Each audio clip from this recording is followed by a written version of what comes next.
Chapter 8. The Day. The day of the race arrived. Little Willie got up early.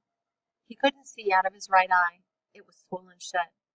As he fed Grandfather his oatmeal, he tried to hide his eye with his hand or by turning away, but he was sure Grandfather saw it just the same. After adding more wood to the fire, Little Willie kissed Grandfather, hitched up Searchlight, and started off for town. At the edge of their property, he stopped the sled for a moment and looked back at the farmhouse. The roof was covered with freshly fallen snow. A trail of smoke escaped from the stone chimney. The jagged peaks of the Teton Mountains shot up in the background toward the clear blue sky overhead. "Yes, sir," he remembered Grandfather saying. "There are some things in this world worth dying for." Little Willie loved his country. He loved to hike and to fish and to camp out by a lake. But he did not like to hunt. He loved animals too much to be a hunter. He had killed a bird once with a slingshot, but that had been when he was only 6 years old, and that had been enough. In fact, to this day, he still remembered the spot where the poor thing was buried. Lost in his thoughts, Little Willie got to town before he knew it. As he turned onto Main Street, he brought the sled to an abrupt halt. He couldn't believe what he saw. Main Street was jammed with people, lined up on both sides of the street. There were people on rooftops and people hanging out of windows. Little Willie hadn't expected such a big turnout. They must have all come to see Stone Fox. Searchlight pulled the sled down Main Street past the crowd. Little Willie saw Miss Williams, his teacher, and Mr. Foster from the bank, and Hank from the post office. And there were Doc Smith and Mayor Smiley and Dusty, the drunk. The city slickers were there. Even Clifford Snyder, the taxman, was there. Everybody.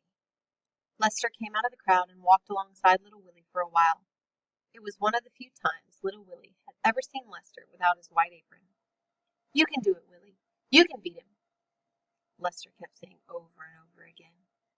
They had a race for the youngsters first, and the crowd cheered and rooted for their favorites. It was a short race, just down to the end of Main Street and back. Little Willie didn't see who won. It didn't matter.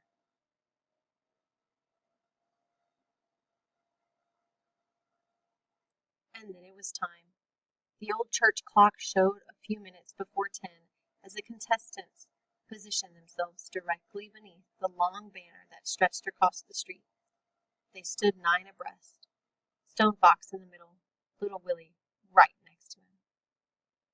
Little Willie had read all about the other contestants in the newspaper.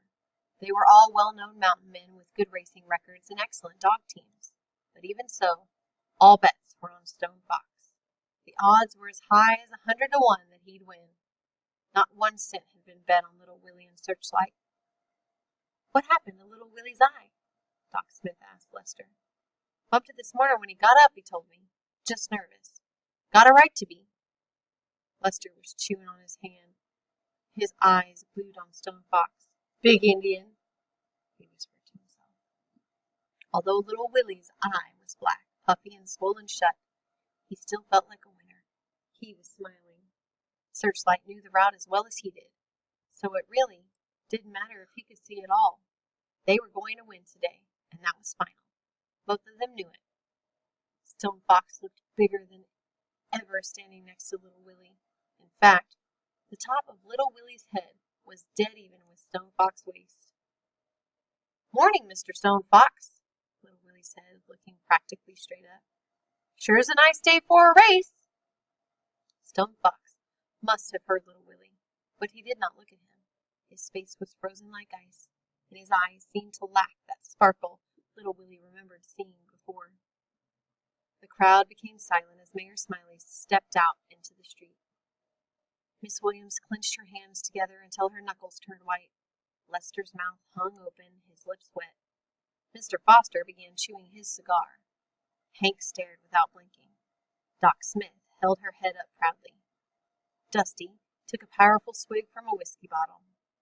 Clifford Snyder removed a gold watch from his vest pocket and checked the time. Tension filled the air. Little Willie's throat became dry. His hands started to sweat. He could feel his heart thumping. Mayor Smiley raised a pistol to the sky and fired. The race had begun.